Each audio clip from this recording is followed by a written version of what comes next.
తెలంగాణలో స్థానిక సంస్థల ఎన్నికల ప్రక్రియ షురూ అయిపోయింది. మరి ముఖ్యంగా సర్పంచ్ అభ్యర్థులకు ఒక గుడ్ న్యూస్ అయితే వచ్చేసింది.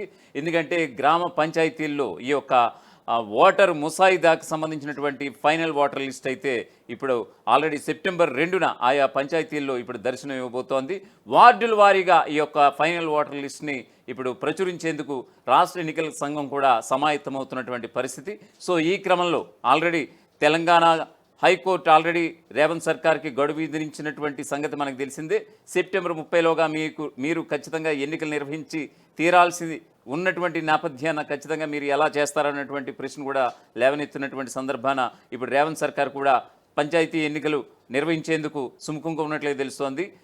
ఈ క్రమంలోనే మరికొన్ని గంటల్లో తెలంగాణ కేబినెట్ భేటీ కూడా జరగబోతోంది. సో తెలంగాణలో స్థానిక సంస్థల ఎన్నికలకు సంబంధించి ఈ కేబినెట్ భేటీలు ఎలాంటి నిర్ణయం తీసుకుంటారు అనేటువంటి ఒక చర్చ కొనసాగుతున్నటువంటి వేళ ఆల్రెడీ మనం 2 రోజుల క్రితం చూసాం. రాష్ట్ర ఎన్నికల సంఘం ఆ యొక్క కమిషనర్గా ఉన్నటువంటి వికాస్ రాజ్ ఈ యొక్క గ్రామ కార్యదర్శులందరికీ కూడా ఒక నోటిఫికేషన్ జారీ చేశారు. సెప్టెంబర్ 2న మీ యొక్క పంచాయతీల పరిధిలో ఫైనల్ ఓటర్ లిస్ట్ నాకు సెప్టెంబర్ 2 కల్లా ఉండాలి, రెడీగా ఉండాలంటూ కూడా ఆదేశాలు జారీ చేసినటువంటి వైనే కనిపిస్తుంది. దానికి సంబంధించి ఆల్రెడీ కసరత్తు కూడా ప్రారంభమైనటువంటి సందర్భం కూడా మనం చూస్తున్నాం. తెలంగాణలో స్థానిక సంస్థల ఎన్నికల ప్రక్రియ షురూ అయిపోయింది. సో ఈ క్రమంలో పంచాయతీ ఎన్నికలకు సంబంధించి ఈ యొక్క సర్పంచ్ అభ్యర్థులు ఎవరైతే ఉంటారో వారందరికీ కూడా ఒక గుడ్ న్యూస్. ఎందుకనంటే సర్పంచ్ అభ్యర్థులకి గుడ్ న్యూస్. పంచాయతీ ఎన్నికల ఓటర్ జాబితా విడుదల కాబోతోంది. వచ్చే నెల 2న వార్డుల వారీగా ప్రింటింగ్ కాబోతోంది. 30వ తేదీలోపు ఓటర్ల జాబితాపై అభ్యంతరాల స్వీకరణ జరగబోతోంది.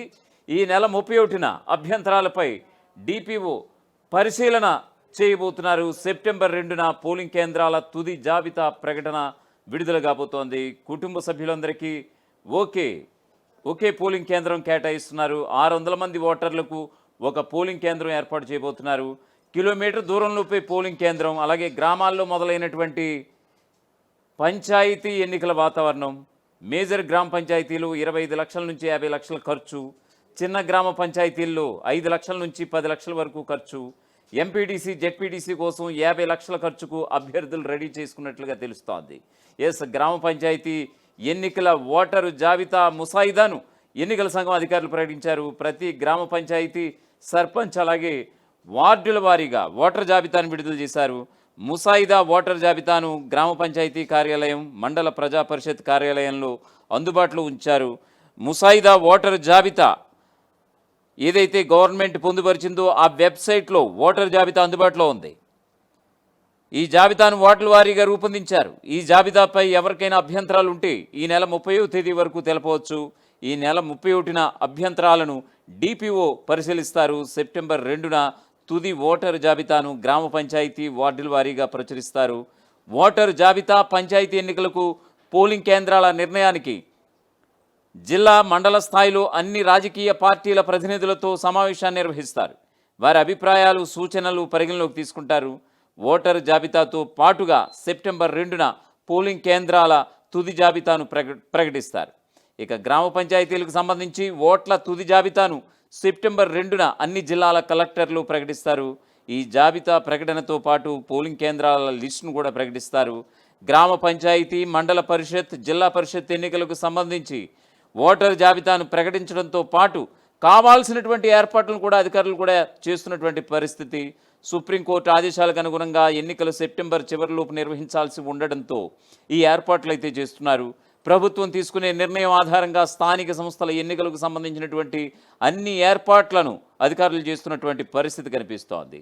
ఇక ముసాయిదా ఓటర్ జాబితాను ప్రచురించడానికి మండల ప్రజా పరిషత్ అధికారులు అలాగే గ్రామ పంచాయతీ కార్యదర్శులు పెద్ద కసరత్తే చేపట్టారు. వార్డుల వారీగా జాబితాను తయారు చేసే సమయంలో ఒక కుటుంబంలోని సభ్యులందరూ ఒకే పోలింగ్ కేంద్రం పరిధిలోకి వచ్చే విధంగా జాగ్రత్తలు తీసుకోవాలని ఎన్నికల సంఘం స్పష్టమైన ఆదేశాలు జారీ చేసింది. దీంతో పంచాయతీ కార్యదర్శులు మరోసారి ఓటర్ జాబితాను పరిశీలించి ఒక ఇంటి కుటుంబ సభ్యులందరూ కూడా ఒకే పోలింగ్ కేంద్రం పరిధిలోకి వచ్చేలా కూడా ఏర్పాట్లు పూర్తి చేశారు.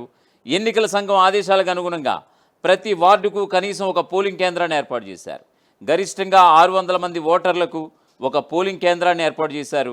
650 మంది కంటే ఎక్కువ ఓటర్లు ఉంటే 2వ పోలింగ్ కేంద్రాన్ని కూడా ఏర్పాటు చేశారు. ఏదైనా ఒక వార్డులో ఏదైనా ఒక వార్డులో 1300 మంది కంటే ఎక్కువ ఓటర్లు ఉంటే 3వ పోలింగ్ కేంద్రాన్ని ఏర్పాటు చేయాలని ఎన్నికల సంఘం సూచించింది. శివారు గ్రామానికి సంబంధించి అక్కడే పోలింగ్ కేంద్రాన్ని ఏర్పాటు చేశారు. పోలింగ్ కేంద్రం 1 కిలోమీటర్ దూరం కంటే ఎక్కువగా లేకుంటే ఉండేలా ఏర్పాట్లు చేయాలని సూచించారు. పోలింగ్ కేంద్రాలను మతపరమైన ప్రాముఖ్యత కలిగినటువంటి ప్రదేశాల్లో ఏర్పాటు చేయరాదని ఈసీ స్పష్టం చేసింది. స్థానిక సంస్థల ఎన్నికలకు సంబంధించి ఎన్నికల సంఘం ఏర్పాట్లలో నిమగ్నం కావడంతో గ్రామాల్లో కూడా ఎన్నికలకు చర్చ మొదలైంది. ఏడాదిన్నర కాలంగా ఈ ఎన్నికల కోసం ఎదురుచూస్తున్నటువంటి ప్రధాన పార్టీల నేతలతో పాటు పలు సంఘాల నేతలు పోటీ కోసం సమాయత్తమవుతున్నారు. ఎన్నికల కమిషన్ ఓటరు తుది జాబితాను ప్రకటిస్తుండటంతో ప్రభుత్వం ఎన్నికలకు నిర్ణయం తీసుకుంటుందన్నటువంటి నమ్మకంతో ఏర్పాట్లలో నిమగ్నమవుతున్నారు. గత రిజర్వేషన్ల ఆధారంగా ఇప్పటికే పోటీకి సిద్ధమైనటువంటి నేతలు ప్రభుత్వం ప్రకటించే కొత్త రిజర్వేషన్లను బట్టి పోటీకి సిద్ధమవుతున్నారు. బీసీ రిజర్వేషన్తో పాటు మహిళా రిజర్వేషన్లకు అనుగుణంగా ఈ ఏర్పాట్లు అయితే చేసుకుంటున్నారు. గ్రామ పంచాయతీల్లో ఏడాదిన్నరగా పాలక వర్గాలు లేవు. సర్పంచులతో పాటు వార్డు సభ్యులు లేకపోవడంతో ప్రత్యేక అధికారుల పాలనలోనే కొనసాగుతోంది. గ్రామ పంచాయతీల్లో నిధుల ఖర్చుతో పాటు అవసరమైనటువంటి పనులు చేసేందుకు ఇప్పటికీ అధికారుల ద్వారానే ఖర్చు చేస్తున్నారు. పంచాయతీలతో పాటు మండల పరిషత్ అలాగే జిల్లా పరిషత్లు కూడా ప్రత్యేక అధికారుల పాలనే కొనసాగుతూ వస్తోంది. ఈ రెండింటిలో కూడా 14 నెలలుగా పాలకవర్గ సభ్యులు లేరు. ప్రస్తుతం ఎన్నికల కమిషన్ స్థానిక సంస్థల ఎన్నికలకు ఏర్పాట్లలో నిమగ్నం కావడంతో పోటీకి సిద్ధమవుతున్నటువంటి నేతలు పూర్తి స్థాయిలో గ్రామాల్లో ఉండే ఏర్పాట్లను కూడా చేసుకుంటున్నారు.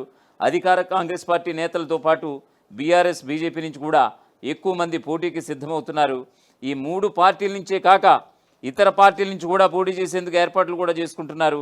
గ్రామ పంచాయతీల్లో పార్టీ రహితంగా ఎన్నికలు జరిగిన మండల పరిషత్ జిల్లా పరిషత్లలో పార్టీ గుర్తుపైనే ఎన్నికలు నిర్వహిస్తూ వస్తుంటారు. ఇక గ్రామ పంచాయతీల్లో ఆయా పార్టీల మద్దతును కూడగట్టుకుని పోటీకి సన్నద్ధమవుతున్నారు. ఎన్నికల్లో బలగంతో పాటు ప్రజల మద్దతును కూడా కూడగడుతున్నారు. కొంతమంది నేతలు ఎంతైనా ఖర్చు చేసేందుకు ఏర్పాట్లు కూడా చేసుకుంటున్నారు.